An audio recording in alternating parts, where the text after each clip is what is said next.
Hace tiempo que tengo ganas de grabar un podcast porque siento que tengo muchas cosas que decir, pero lo venía posponiendo porque no encontraba la forma de poder bajar a tierra la cantidad inconmensurable de cuestiones que quiero abordar. Sobre todo porque tenía ganas de hacer un podcast en el que podamos ser cercanos y podamos charlar de cuestiones, sobre todo del mundo de la espiritualidad, pero también de cuestiones personales, de desarrollo personal, de gestión emocional y de un montón de cosas que nos afectan en el día a día, pero de una mirada más lógica, más centrada.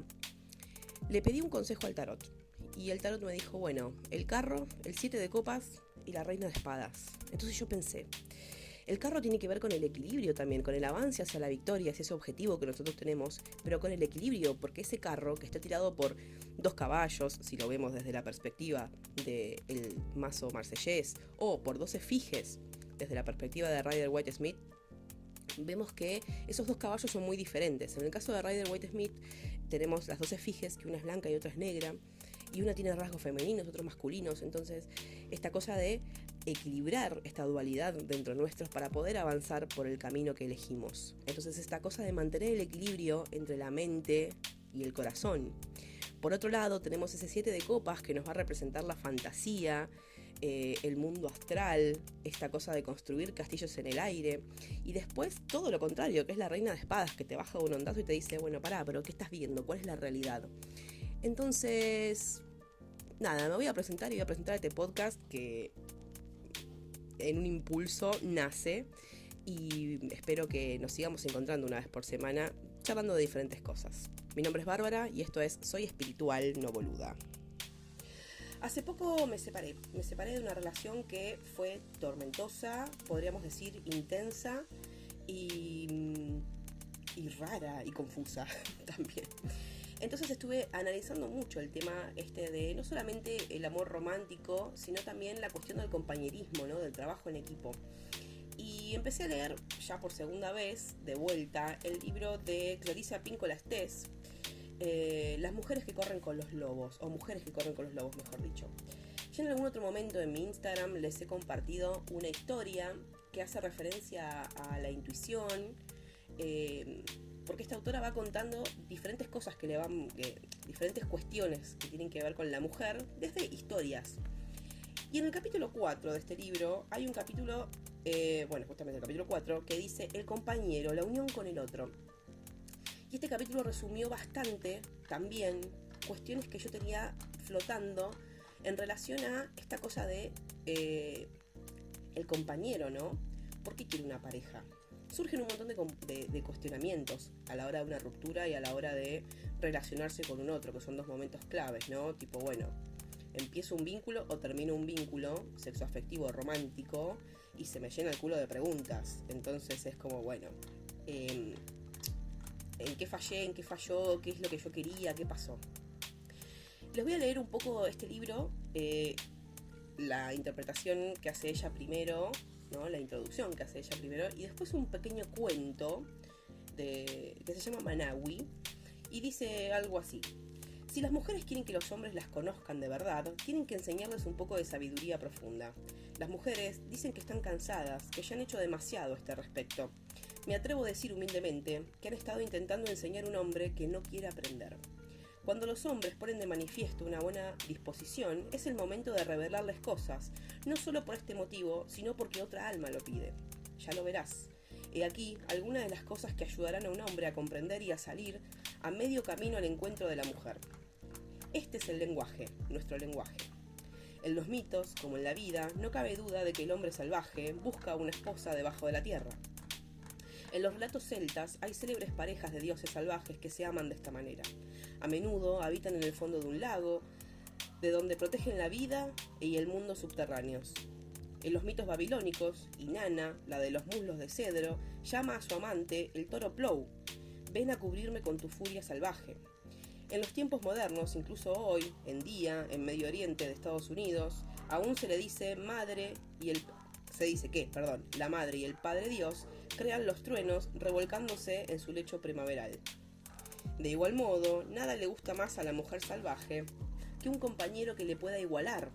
Sin embargo, una y otra vez, quizás desde el principio de la infinidad, los que quieran ser sus compañeros, no están muy seguros de comprender su verdadera naturaleza. ¿Qué desea realmente una mujer? Es una pregunta muy antigua, un acertijo espiritual acerca de la naturaleza salvaje y misteriosa que poseen todas las mujeres.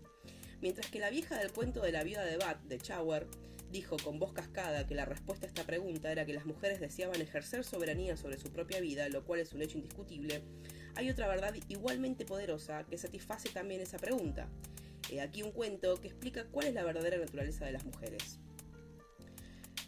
Vamos a ir ahora al cuento que se llama Manawi. Y dice así. Un hombre fue a cortejar a 2 hermanas gemelas, pero el padre le dijo: no podrás casarte con ellas hasta que no adivines sus nombres.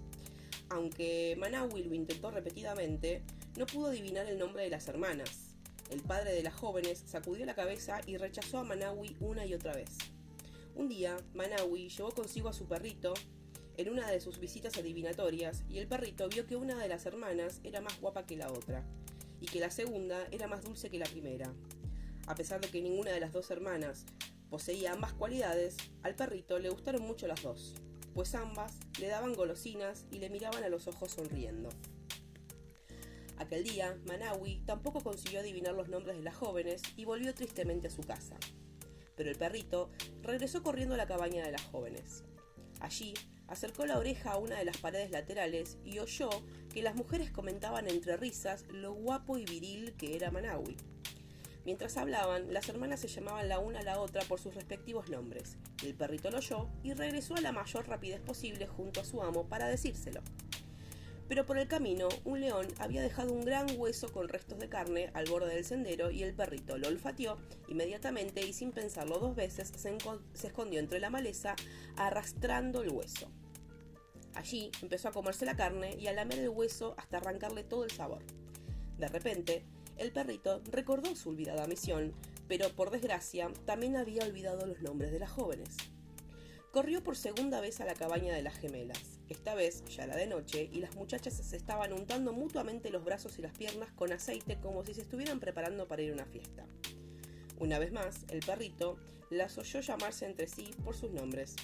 Pegó un brinco de alegría y mientras regresaba por el camino que conducía a la cabaña de Manawi, aspiró desde la maleza el olor de la nuez moscada. Nada le gustaba más a este perrito que la nuez moscada. Se apartó rápidamente del camino y corrió al lugar donde una exquisita empanada de kumquat se estaba enfritando sobre un tronco. La empanada desapareció en un santiamén y el perrito le quedó un delicioso aroma a nuez moscada en el aliento. Mientras trotaba hacia la casa con la tripa llena, trató de recordar los nombres de las jóvenes, pero una vez más los había olvidado. Al final, el perrito regresó de nuevo a la cabaña de las jóvenes y esta vez las hermanas estaban preparando para casarse. «Oh no», pensó el perrito, «ya casi no hay tiempo». Cuando las hermanas se volvieron a llamar mutuamente por sus nombres, el perrito se grabó los nombres en la mente y se alejó a toda prisa, firmemente decidido a no permitir que nada le impidiera comunicarse de inmediato con su dueño para informarle los 2 valiosos nombres. El perrito, en el camino, vio los restos de una pequeña presa recién muerta por las fieras, pero no hizo caso y pasó de largo. Por un instante le pareció aspirar una baranda de nuez moscada en el aire, pero no hizo caso y siguió corriendo sin descanso hacia la casa de su amo. Sin embargo, el perrito no esperaba tropezarse con un oscuro desconocido que, saliendo de entre los arbustos, lo agarró por el cuello y lo sacudió con tal fuerza que poco faltó para que se le cayera el rabo. Y eso fue lo que ocurrió mientras el desconocido le gritaba: dime los nombres de las chicas para que yo pueda conseguirlas. El perrito temió desmayarse a causa del puño que le apretaba el cuello, pero luchó con todas sus fuerzas, gruñó, arañó, golpeó con las patas y al final mordió al gigante entre los dedos para que lo pudiera soltar. Sus dientes picaban tanto como las avispas. El desconocido rugió como un carabao, pero el perrito no soltó la presa. El desconocido corrió hacia los arbustos con el perrito colgando en las manos.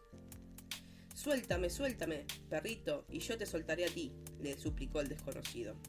El perrito le gruñó entre dientes: «No vuelvas por aquí o jamás volverás a ver la mañana».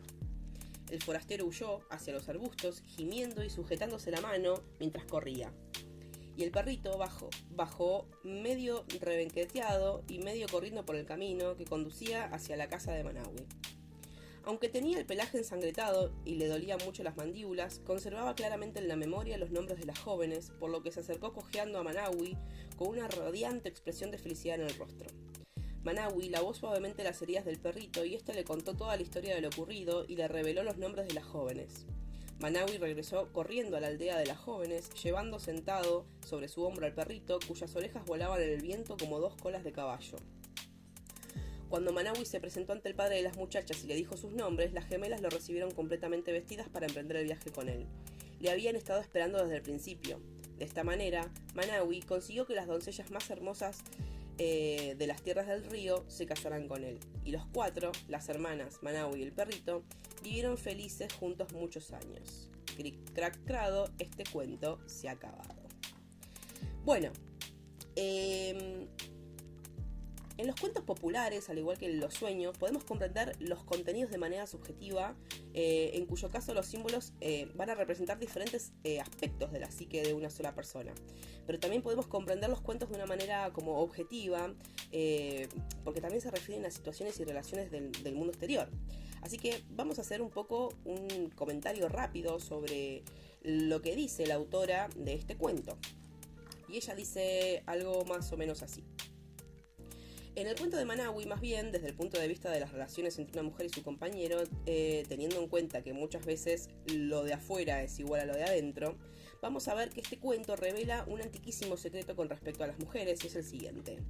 Para ganarse el corazón salvaje de una mujer, el compañero tiene que comprender al máximo la doble naturaleza de esta. Aunque se entienda etimológicamente a las dos mujeres del cuento como futuras esposas de una cultura poligámica, desde una perspectiva arquetípica, el cuento nos habla también del misterio de las dos poderosas fuerzas femeninas que anidan en el interior de cada mujer. El cuento de Manawi contiene dos hechos esenciales y necesarios para poder acercarse a la mujer salvaje. Manawi, a través de su perro fiel, adivina los dos nombres, las dos naturalezas de lo femenino. No puede vencer si no resuelve el misterio, y para ello hay que echar una mano de su propio instinto, simbolizando la figura del perro. Cualquiera que se acerque a una mujer se encuentra, de hecho, ante la presencia de dos mujeres, un ser exterior y una criatura interior, una que vive en el mundo de arriba y otra que vive en el mundo de abajo, o que no es tan fácilmente de ver. El ser exterior vive a la luz del día y es fácilmente observable.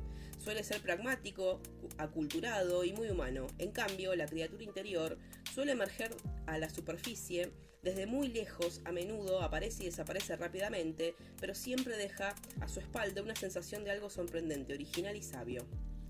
La comprensión de esta doble naturaleza de las mujeres hace que a veces los hombres, e incluso las propias mujeres, cierren los ojos y pidan ayuda al cielo. La paradoja de la doble naturaleza de las mujeres consiste en que, cuando una de ellas se muestra sentimentalmente más fría, la otra más ardiente. Cuando una mantiene unas relaciones más intensas y enriquecedoras, la otra puede mostrarse ligeramente glacial. A menudo, una de las mujeres es más feliz y elástica, mientras que la otra anhela no sé qué. Una puede estar contenta y la otra puede experimentar una agridulce nostalgia. Estas dos mujeres en una son uno de los elementos separados, pero unidos, que se combinan en la psique de mil maneras distintas. Entonces ahí podemos tener un poco, vamos a dejar hasta ahí, podemos tener un poco esta cosa de, a las mujeres nadie las entiende. Y no es que a las mujeres nadie las entiende, es que realmente hay una doble naturaleza, ¿sí?, que aparece dentro de nosotras. Y esto me surge a raíz de el primer comentario que hace la autora diciendo, bueno, nosotras tenemos que enseñarles.